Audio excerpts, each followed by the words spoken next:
open door, but closed hearts.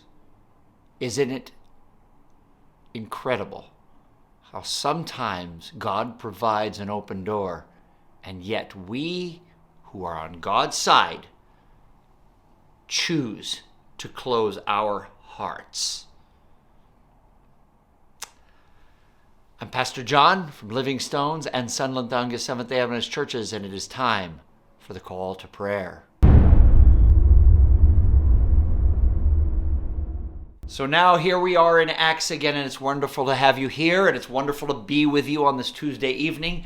And I pray every day that you learn and be a part of the team at Living Stones and Sunland, Tujunga. I am so happy to be able to be with you. And by the way, I want to let everyone know in the beginning here, on Wednesdays, Ryan has been doing a Bible study on Wednesday with a few people, but soon I'm planning to expand it to a Google Meet session.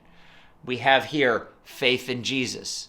Ryan on Wednesday evenings is having Bible studies. They're through Google Meet. So an online service just like our Friday night Bible study. And we are now dealing with Corinth in the book of Acts. Remember in the last story, Paul was in Athens. They were talkers, right? Well, Paul let them know that the God of the universe they have always known about. They have known of him, but they have not known him. But at the time of resurrection, when he mentioned that Jesus was resurrected from the dead as a proof that he is the God of all gods, then many of the Stoics go, I'm not sure about that. You know, it's like at the university campuses. I'm not so sure about that. I don't know if I can believe in that. That doesn't fit my ideology. So many of them separated. But some of the strongest leaders from the early Christian church came from Athens, and they were mentioned at the last call to prayer. Paul then continues to grow. Now remember, in Athens, there was no Silas and no Timothy, for they were still back in Berea teaching people, and they were learning. But they were to meet him in a new location called Corinth. Los Angeles is much like Corinth. This one is close to my heart since I'm a pastor in Los Angeles. This is chapter 18 of Acts. After this, it says, Paul left Athens and went to Corinth. Now, Athens, very affluent, very upper class, very university, very we're going to think things through, sometimes very negative to any religions that are not my own belief system. Everything out there must conform to my ideology, and that's what makes them good. Well, Corinth is much like Athens, except it's more practical than Athens. And he went to Corinth, and there he met a Jew named Aquila, a native of Pontus, who had recently come from Italy with his wife Priscilla. Priscilla and Aquila. Now these guys, when Emperor Claudius was emperor, there was an uprising in Rome, and they were dealing with issues, and Rome decided, or an edict was put forth from Claudius, Emperor Claudius, that all Jewish people would be expelled from the Roman province, this main Roman province from Italy. So all Jewish people had to move out to another place. But where do they go? Do they go to a place that I want to be able to have still a business. I want to be able to live my life. I don't want to go to a place and be destitute. So they had to pack up all their belongings. And Priscilla and Aquila was one family that had to move out of Rome proper.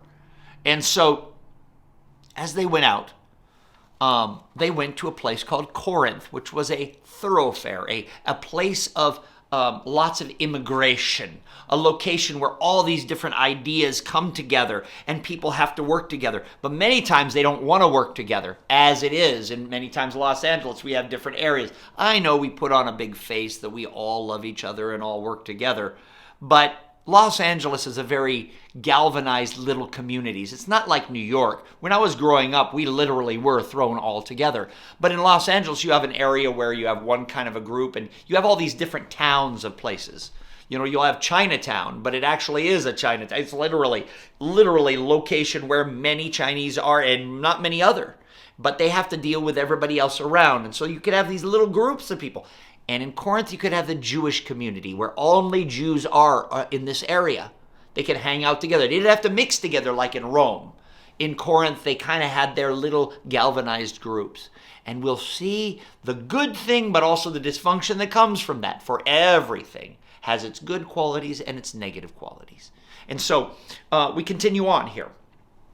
Because Claudius had ordered all of the Jews to be thrown out of Rome proper, Paul went to them, and because he was a tent maker, as they were, he stayed and worked with them. That's in chapter 18, verse 3.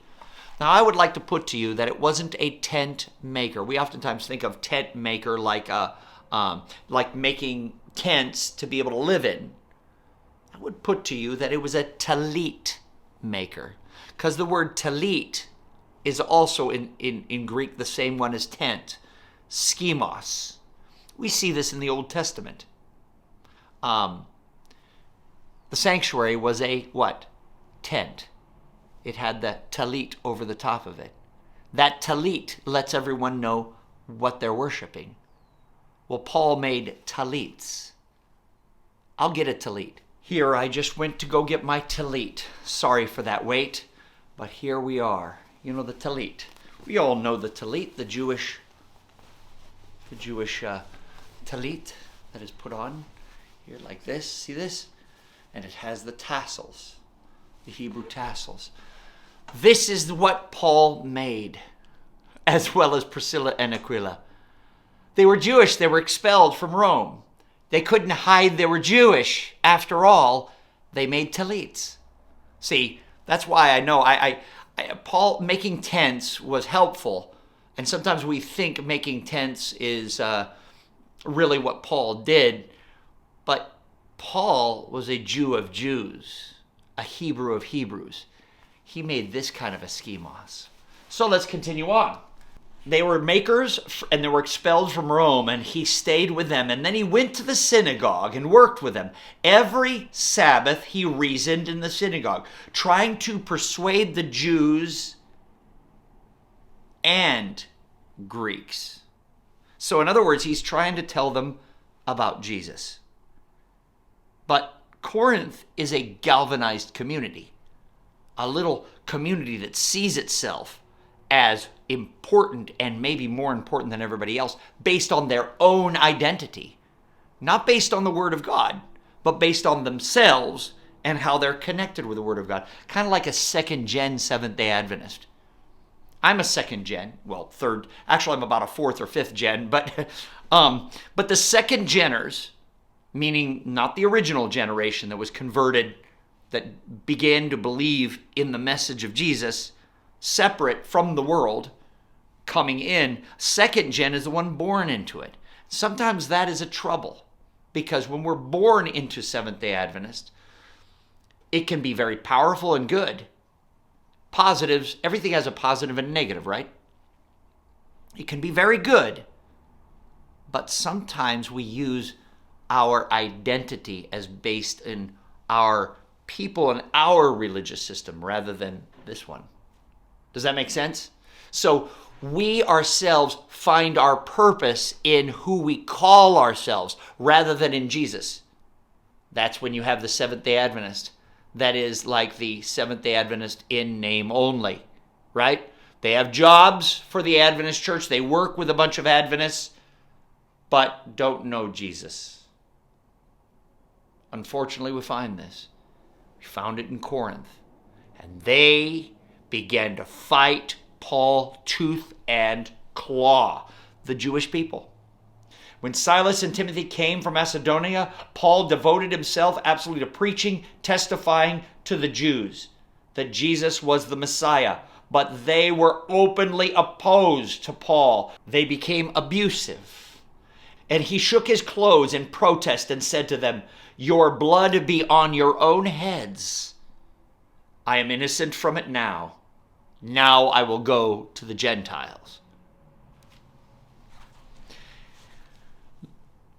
When you read the books of 1st and 2nd Corinthians, you literally have 4 books housed inside those 2 present books. Those 4 letters inside those 2 books. And you see how Paul had to deal with the Gnosticism and the power. The Jewish leadership had become self-determined, meaning that they themselves would be the center of their religion. They would have nothing of this person outside trying to control me. And really, essentially, what it was is a backpack of Gnosticism, a backpack. When I say a backpack, it's a religious system that then brings on a backpack that is another religious system on the back of it. And that other religious system was the mysticism coming from the Greeks. And you see this all through rabbinical writings coming up to the time of Jesus and after the time of Jesus. You see, essentially it's about power. This lesson today was called Open Doors, Closed Hearts. The open door is that Claudius threw the Jewish people out of Rome proper, which made it perfect for Paul to be able to now reach people that will go right back to Rome and bring the message. Once Claudius lets the Jewish people come back, they will come back and they'll bring the message to Rome. That was God's plan. But unfortunately, many of the Jewish people had closed hearts. But there are always a remnant of every ideology, every people, and every language and every color. Priscilla and Aquila were that remnant, as well as other Jewish people that accepted the love of Jesus and moved it forward and became strong. But the political leadership of that Jewish community threw Paul out and became abusive and violent towards him. And in fact, if you look with me, I'm gonna now move down to verse 9. One night, the Lord spoke to Paul in a vision, and he said, "Do not be afraid. Keep on speaking. Do not be silent, for I am with you." You hear me? God said, "I shall always be with you." Keep speaking. You know, sometimes, even in our community, people will want to abuse you if you're speaking the word of truth that's actually from here. Don't be afraid. Stand up for Jesus. Stop worrying about myths and legends and fables. Instead, start worrying about the love of Jesus Christ and what he has for the community around you. In the end, the reason why you will get attacked is because you're reaching other people for Jesus. Sometimes that makes the arrogant who want to say that they themselves are the center of everything. It'll make them angry and it will make them jealous. But Jesus says, "I will be with you. And no one is going to harm you because I have many people in this city." My friends, Jesus also loves Los Angeles, and he has many people in this city. I've been asked many times, sometimes I rag on Los Angeles, but when I do that, it's because I am a third culture person. There is no place on this planet that is my home. I'm a mission kid, but yet everywhere is my home. But I must see where I am so that I must reach them. Jesus has called me here. There are many in this city whom I love, Jesus says. Open doors. Now I ask that we find open hearts. Sometimes the open hearts are not the ones of our own background or denomination or thought process or ideology. Sometimes the open heart comes from the outside. So we reach them as well. May God bless you all. I'll see you in a few minutes for intercession begins at 7:30. God bless and love you. Bye-bye.